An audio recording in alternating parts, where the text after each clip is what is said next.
찬송가 508장. 우리가 지금은 나그네되어도 찬송가 508장입니다.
전능하사 천지를 만드신 하나님 아버지를 내가 믿사오며 그 위아들 우리 주 예수 그리스도를 믿사오니 이는 성령으로 잉태하사 동정녀 마리아에게 나시고 본디오 빌라도에게 고난을 받으사 십자가에 못 박혀 죽으시고 장사한 지 사흘 만에 죽은 자 가운데서 다시 살아났으며 하늘에 오르사 전능하신 하나님 우편에 앉아 계시다가 저리로서 산자와 죽은 자를 심판하러 오시리라. 성령을 믿사오며 거룩한 공예와 성도가 설교동하는 것과 죄를 사하여 주시는 것과 몸이 다시 사는 것과 영원히 사는 것을 믿사옵나이다. 아멘. 내 아들아, 너는 듣고 지혜를 얻어 내 마음을 바른 길로 인도할지니라. 그렇습니다. 오늘도 지혜의 영적인 영역에서 하나님 아버지여 우리의 마음을 끌어가게 하시고 지혜의 영적인 영역에서 하나님 우리의 생각을 끌어가고 우리의 행동을 이끌어갈 수 있는 믿음의 성도들, 축복의 성도들이 다 되도록 우리 하나님께서 축복하여 주옵소서. 그렇습니다. 오늘도 하나님 내 뜻대로 내 생각대로 내 계획대로 살아갈 것이 아니라 성령의 지혜를 입은 자가 되어 성령께서 말하게 하심을 따라 말하고 성령께서 우리의 마음을 주관하고 성령께서 우리의 갈 바를 주장하셔서 오늘도 성령님 앞에 사로잡힌 자가 되도록 우리 아버지가 저들을 축복하여 주옵소서. 사랑하는 귀한 성도들 또한 귀한 선교사님 네 분 하나님 이렇게 새벽 예배에 함께하여 주님 앞에 예배케 하시니 감사합니다. 우리 주님 영광 홀로 받아 주옵소서. 오늘도 밴드와 유튜브로 함께하고 있는 사랑하는 귀한 성도들 가정마다 직장마다 일터마다 자녀들마다 주의 성령으로 사로잡으시고 붙드셔서 하나님 나라의 아름다운 자녀의 기업을 그 손으로 받을 수 있도록 우리 아버지가 축복하여 주옵소서. 우리 주님 영광 홀로 받으심을 믿사옵고 예수 그리스도의 이름으로 축복하며 기도하옵나이다. 아멘. 하나님의 말씀 응독하시겠습니다. 예레미야 30장 12절에서 출발해서 17절 말씀까지 우리 한 목소리로 합동합니다. 예레미야 30장 12절에서 17절 말씀까지 한 목소리를 합동합니다. 시작. 여호와께서 이와 같이 말씀하시니라. 내 상처는 고칠 수 없고 내 부상은 중하도다. 네 송사를 처리할 재판관이 없고 내 상처에는 약도 없고 처방도 없도다. 너를 사랑하는 자가 다 너를 잊고 찾지 아니하니 이는 내 악행이 많고 내 죄가 많기 때문에 나는 네 원수가 당할 고난을 네가 받게 하며 잔인한 징계를 내렸도다. 너는 어찌하여 네 상처 때문에 부르짖느냐. 내 고통이 심하도다. 네 악행이 많고 네 죄가 허다함으로 내가 이 일을 너에게 행하여 노니라. 그러므로 너를 먹는 모든 자는 잡아먹힐 것이며 내 모든 대적은 사로잡혀갈 것이고 너에게 탈취해 간 자는 탈취를 당할 것이며 너에게서 도약질한 모든 자는 도량물이 되리라. 여호와의 말씀이니라. 그들이 쫓겨난 자라 하며 시온을 찾는 자가 없은즉 내가 너의 상처로부터 새 살이 돋아나게 하여 너를 고쳐주리라. 아멘. 오늘 주일 아침 이 새벽 예배에 예레미야 30장 12절에서 17절 말씀을 중심으로 해서 유다의 치유라고 하는 말씀을 은혜 받고자 하는 것입니다. 하나님은 유다를 사랑하셨습니다. 그래서 유다를 사랑했기 때문에 하나님은 징계라고 하는 방법을 동원하여 그들의 나쁜 버릇들을 고쳐내기로 하나님은 결심하셨습니다. 그들의 나쁜 버릇은 이런 것이었습니다. 첫째는 영적인 죄였습니다. 하나님을 버리고 온갖 우상들을 다 끌어들여 우상 숭배하는 죄에 대한 징계가 하나님은 필요했던 것입니다. 물론 지혜의 왕이라고 했던 솔로몬을 중심으로 해서 이방 여자들을 많이 데려오다 보니까 성전에 갖가지 이방 신상들이 가득한 마치 종교의 만물상으로 변해가고 있는 그 예루살렘의 성전을 하나님은 그대로 보고 있을 수가 없어서 징계의 카드를 내리는 것입니다. 이게 첫째의 죄악이었습니다. 두 번째 죄악은 뭐냐면 그들의 도덕적인 죄입니다. 그들은 수많은 도덕적인 죄를 범합니다. 그 중에 도덕적인 죄 가운데 가장 대표적인 죄를 예레미야가 지적합니다. 너희들이 이웃의 다른 아내들과 간음했다라고 하는 도덕적인 죄입니다. 그러니까 하나님의 나라는 지극히 두 가지가 되어야 돼요. 하나는 영적이어야 되고 또 하나는 지극히 도덕적이어야 되는데 이 두 가지가 다 무너진 것입니다. 그래서 하나님은 예레미야 선지자를 보낸 것입니다. 너희들의 죄가 너무 크다. 그래서 너희들을 징계할 방법을 하나님께서 만들었는데 그게 뭐냐?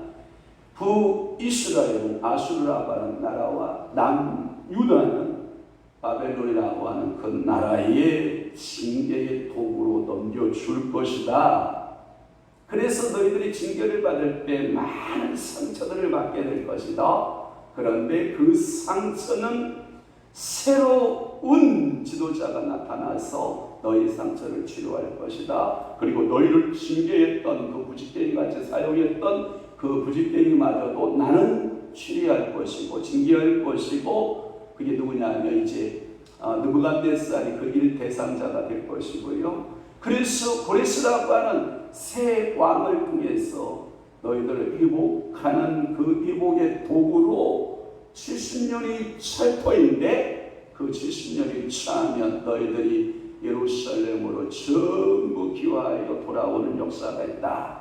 너희들이 포로로 끌려갈 때에는 분열된 왕국으로 끌려갔다. 그래서 북왕국 이스라엘이 먼저 멸망을 받았고 남왕국 유다가 차후에 멸망을 받는데, 북왕국은 아수르에, 남왕국은 바벨론에 분열왕국으로 끌려갔지만 너희들이 70년이 차서 다시 돌아올 때에는 완벽한 통일국가를 이루게 될 것이고, 너희들이 그렇게 사모했던 예루살렘 성전이 수룹바벨과 여호수아를 통해서 회복받는다가 히스토리예요. 이 이야기예요. 포로로 인한 유다의 삶, 여러분 생각해 보십시오. 포로민으로서의 삶이 얼마나 썩을 뻗는가. 여러분 성경에 보면 얼마나 그들이 포로민의 삶이 썩을 뻗는지, 매일같이 그 발강가에 마치 그 강물이 자신의 눈물인 마냥 그 버드나무에다가 수금을 걸어놓고 찬양하다가 울면서 예루살렘 고토의 땅을 바라보면서, 와, 우리 조상 아브라함과 이삭과 야곱에게 맹세하신 그 땅이요, 주께서는 언제 그 땅을 회복하시렵니까? 언제 그 땅을 회복시키시렵니까? 하면서 마치 그 발강가의 눈물처럼 그들은 눈물을 쏟아냈죠. 얼마나 비참했는지 그들은 울었다고 그래요. 성경에 그들이 울었던 그 눈물들은 이루 말할 수가 없고, 그들이 영 깊은 곳에서 그 쏟아냈던 그 노랫가락들을 이렇게 찾아보면 그들의 노랫가락은 영가가 돼요. 그래서 그들은 이스라엘 영가, 그래서 유대민족의 히브리 영가가 되어 그 고통이 한숨들의 노래를 우리나라의 아리랑같이 흑인들의 영가같이 그들은 풀어낼 수밖에 없었던 그 고통을 우리는 알 수 있거든요. 그 자신이 치유할 수도 없는 전적인 어떤 누가 우리의 그 고통을 치유해 주지 아니하면 그대로 그 고통을 끌어안고 끙끙 앓을 수밖에 없는, 마치 우리가 일제 36년간 일본의 포로기 가운데서 얼마나 고통하고 이 민족이 아파했어요. 그 중에 애완의 영가, 우리나라의 한 민족의 슬픔의 노래가 있었는데 그게 뭐예요? 새야 새야 파랑새야 녹두밭에 앉지 마라. 녹두꽃이 떨어지면 녹두장 술고 간다.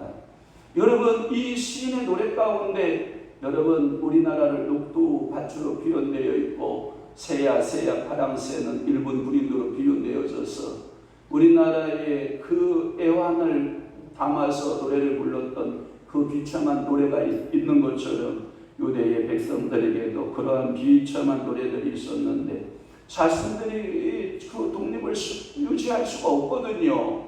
우리나라도 36년간 일제 압박기에서 우리가 독립을 우리의 손으로 자주적으로 이룬 것이 아니라 2차 대전을 종식하면서 일본 천황이 무조건 항복하는 그 이유 때문에 우리는 독립을 8월 15일이라고 하는 독립일을 갖게 된 것은 어쩌면 우리의 힘 전혀, 우리의 노력 전혀 아무것도 없었던 것이고, 이것을 나의 개인적으로 풀어보면 여러분들이 죄에서 여러분들이 자유함을 얻고 영원한 여러분들의 지옥불에 들어가야 마땅할 여러분들을 구원해내는 일에 있어서 내 공로가 있었던가요?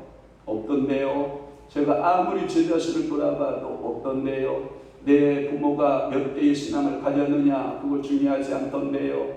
제가 돌이켜보니까 전적인 은혜과 구원받고 하나님의 자녀가 되고 하나님의 거룩한 백성이 된 것은 전적인 하나님의 은혜였다라고 하는 말밖에 고백될 것이 없던데요.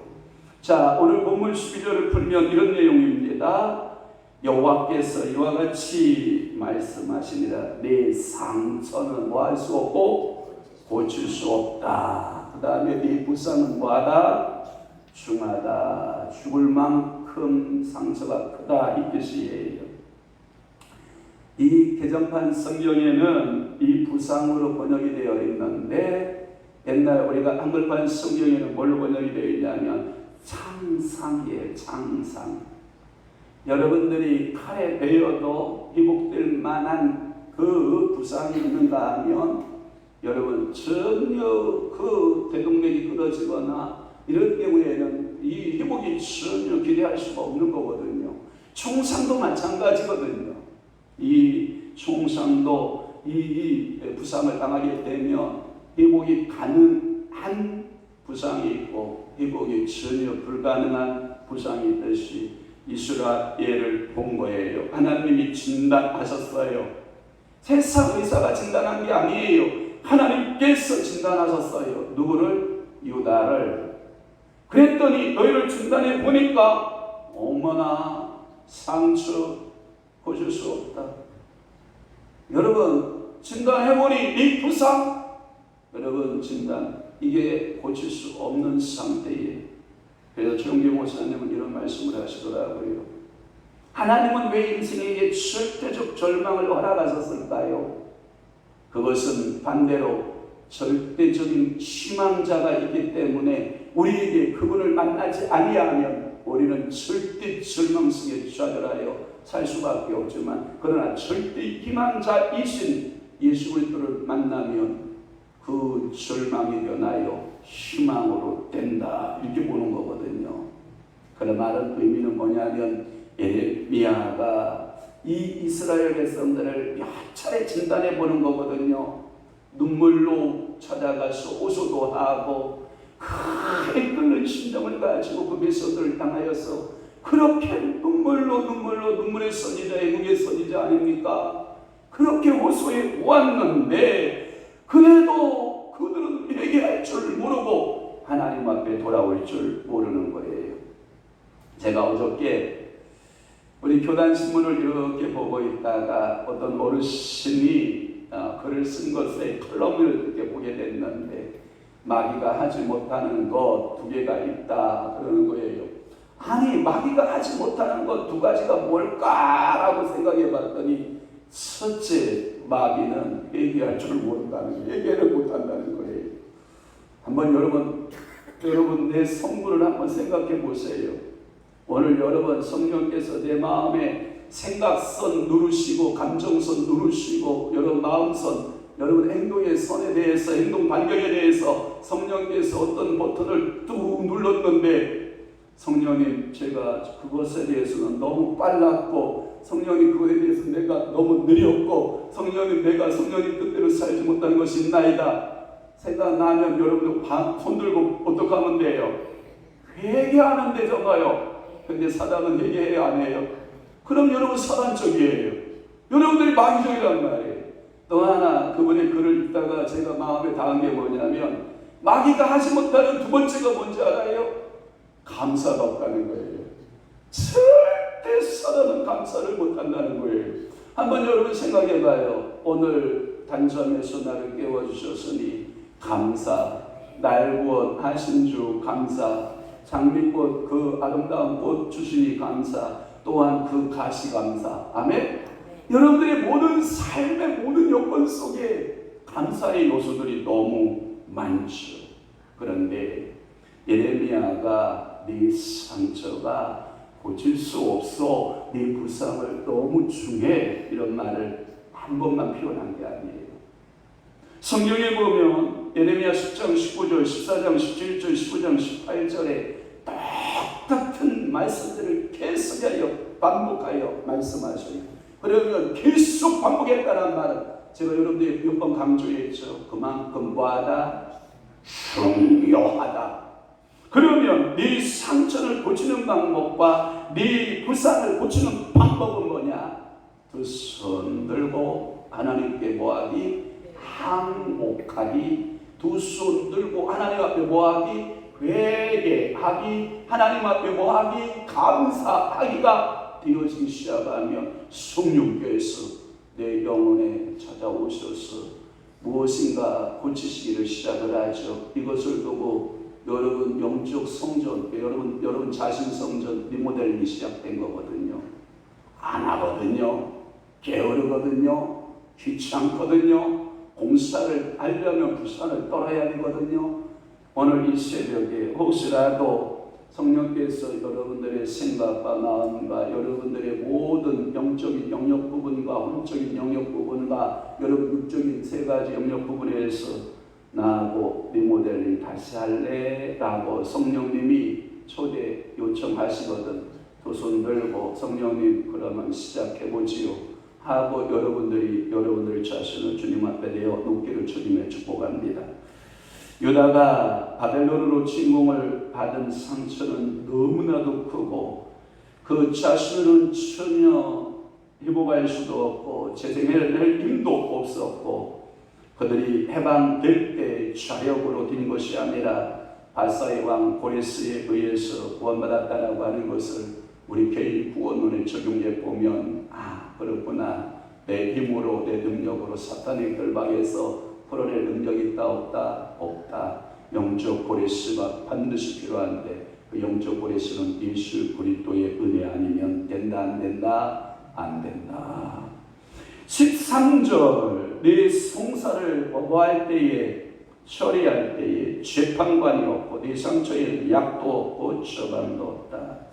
이런 말씀을 말씀하고 있는데 거기에 보면 재판관 이 말은 뭐냐면 옆에서 변호하는 자 이거예요. 송사자, 변호할 자 이런 걸 말하는데 그 변호해 준다는 말은 항상 원고와 피고가 있는데 피고 입장에서 항상 이 변호해 주는 자를 말하거든요.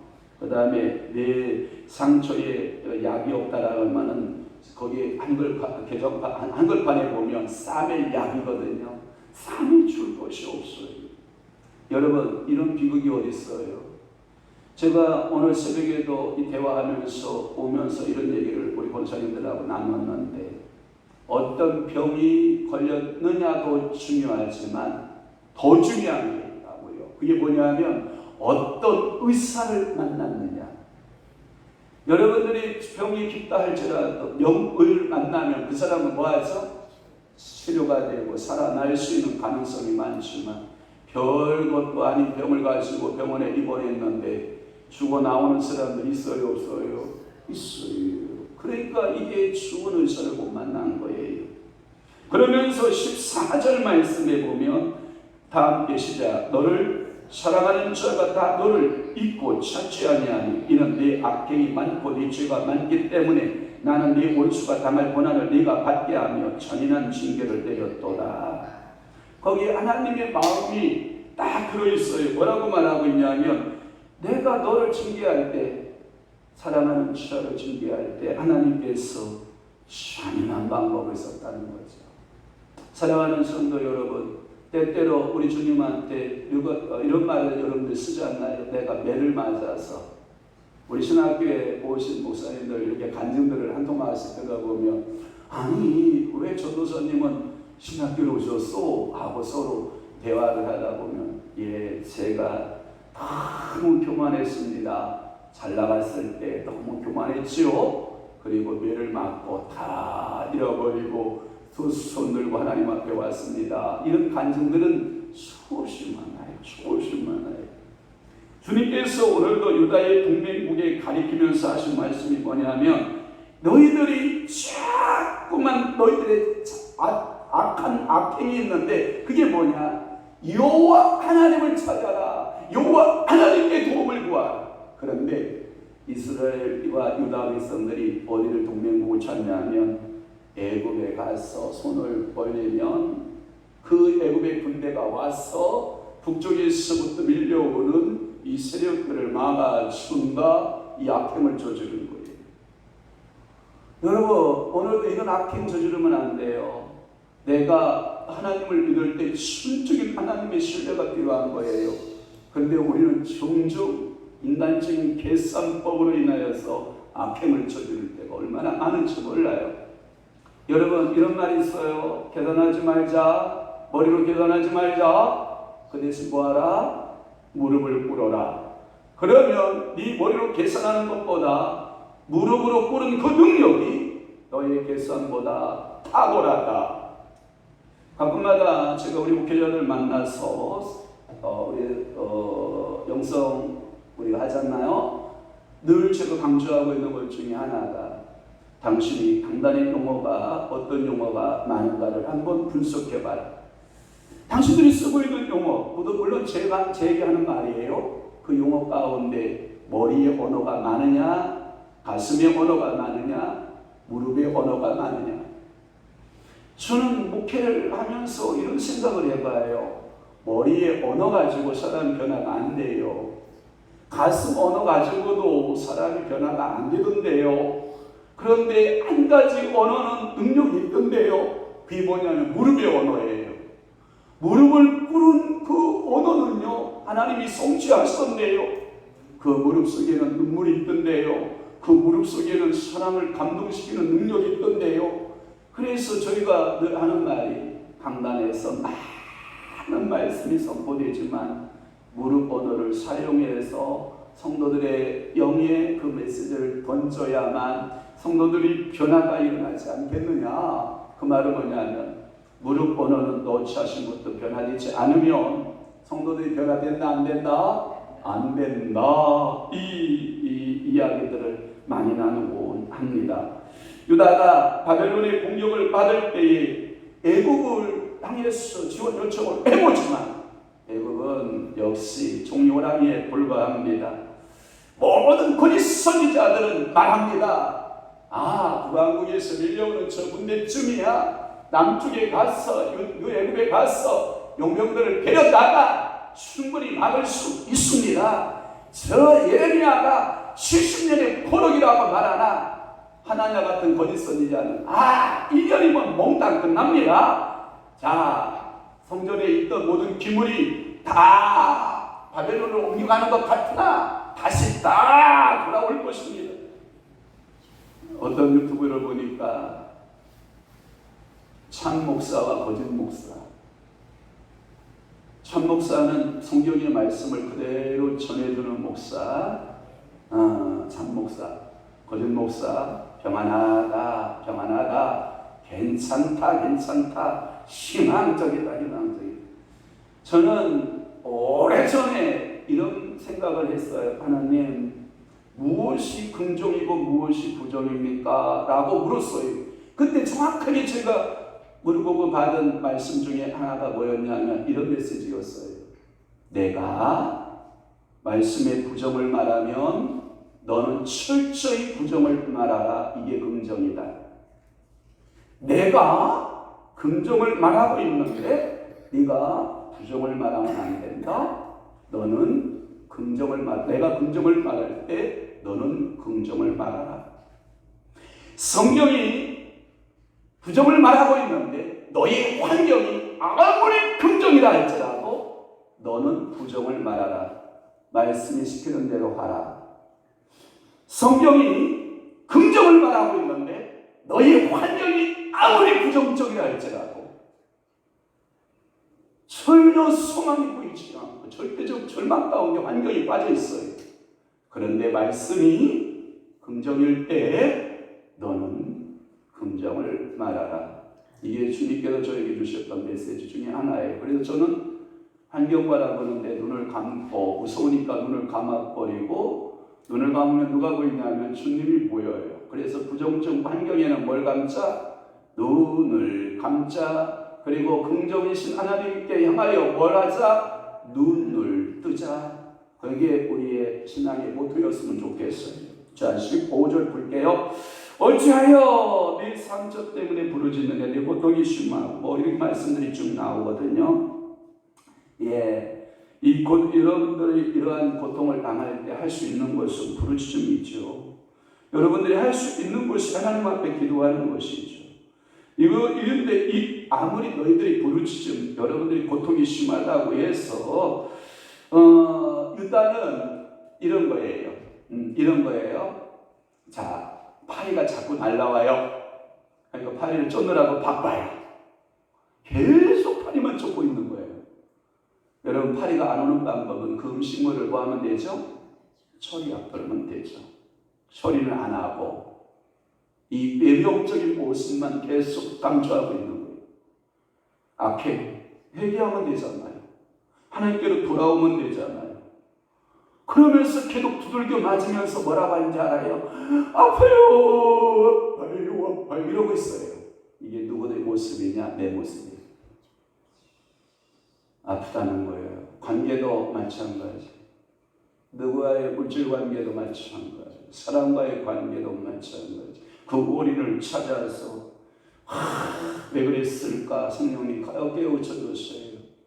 오늘 여러분 재판관 변호사 되신 성령께서 이 재판관이 되어주셔야 되는데 13절 이 재판관을 잃어버렸거든요. 이 변호사를 잃어버린 거예요. 그러니까 여러분들의 송사가 해결이 안 되고 있는 거예요. 계속 하나님은 뭐예요? 송사를 걸어오기 시작하는 거예요. 나를 향해서 계속해서 압박의 송사를 걸어오거든요. 한 가지가 해결됐다 싶으면 또 하나의 송사를 걸어와요. 또 하나 해결되면 또 하나의 송사를 걸어와요. 하나님은 끊임없이 나를 성화시키기 위해서 수많은 송사들을 걸어와요. 그것을 한 방에 끝내는 방법은 여러분들이 주의 은혜 안으로 잠기는 거예요.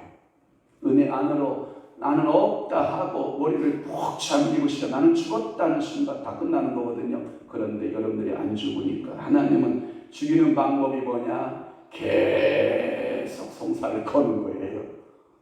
아멘 좀 해봐요. 자, 마지막으로 16절 17절 볼게요. 너를 먹는 모든 자는 자가 먹일 것이다. 심판도구 내가 그도 심판한다. 내 백성을 감히 너희들이 건드렸단 말이지. 나는 너희들 가만 안 두겠다 이 뜻이거든요. 유다를 치고 학대한 나라 유다의 행한 대로 너도 그대로 당한다. 즉 그들이 먹히고 포로가 되고 탈취당하고 약탈당한 것 그대로 너희들도 그대로 내가 갚아줄 것이다. 17절 내가 너의 상처로부터 내 쌀이 돋아나게 하여 너를 고쳐주리라. 이 마음을 여러분들이 아버지의 마음을 알면 아빠로부터 훈계하여 아가가 푹 울다가 서러워서 울죠. 제 서러움에 막 울죠. 아빠가 나한테 그럴 수가 있어. 아빠 그럴 수가 있어. 나한테 막 이게 분노가 변하여 어느덧 싹 녹아내려 있어. 17절 말씀이 그 말씀이에요. 여러분들을 치유하는 말씀이에요. 여러분들이 무엇 때문에 아팠습니까? 17절 말씀 잡으세요. 내가 너의 상처로부터 새살 돋아나게 할 거야. 너를 고쳐줄 거야. 그 기간은 70년이 된다. 이게 아픈 거예요. 이게 아픈 거예요. 그래서 사람들 유다를 쫓겨난 자가 찾는 자가 없이 그래서 찾는 자가 없는 시온 그렇지만 다시 회복할 거야. 내가 시작하면 희망이 없어요. 그러나 그분이 시작하면 희망은 있다. 우리의 사역에 누가 시작하게 하자? 그분이 시작하게 하자. 우리 삶에 그분이 시작하면 다시 상처로부터 새살 돋고 너를 고치시는 하나님, 그 좋으신 아버지 앞에 우리 모두 치유받는 마음에 또는 영적인 또는 생각에 여러분 삶의 전반적인 치유가 흘러 기름부음이 흘러 여러분들의 삶에 충만하시기를 주의 이름으로 축원합니다. 축복합니다. 기도하겠습니다. 좋으신 아버지 하나님 감사와 영광과 순기 찬양 주 앞에 올립니다. 오늘도 예레미야 30장 12절에서 10절 말씀을 통하여 유다의 치유의 말씀에 복음을 주시니 감사합니다. 매맞고 징계받을 때는 너무나도 아프고 고통스러웠지만 이제 주님께서 때가 되매 나는 너를 치유할 것이다. 상처로부터 새살 돋게 할 것이다. 나는 너를 고쳐줄 것이다. 주님의 마음을 알게 하시니 감사하고 오늘도 그 마음을 우리가 깨달은 저희들은 그 마음에 부응하는 삶을 살아낼 수 있는 믿음의 성도들 다 되도록 우리 아버지 축복하옵소서. 오늘도 김효슬 목사님 주님 앞에 감사의 염을 드리오니 주님께서 사랑하는 주의 종에 성령이 기름 부으시고 그 마음의 상처들, 그 영육간의 모든 그 상처들을 주님이 치료하시고 목사님을 통하여 하나님의 세례 역사가 펼쳐지도록 은혜 베풀어 주옵소서. 이제는 우리 주 예수 그리스도의 은혜와 하나님 아버지의 극진하신 사랑하심과 성령님의 강화, 교통, 내주기로 역사 충만하심이 오늘 치유받고 새롭게 시작하실 하나님만을 바라보기로 결정하는 사랑하는 귀한 성도들 심령 위에와 교회 위에 이제부터 영원토록 함께 있을지어다. 아멘.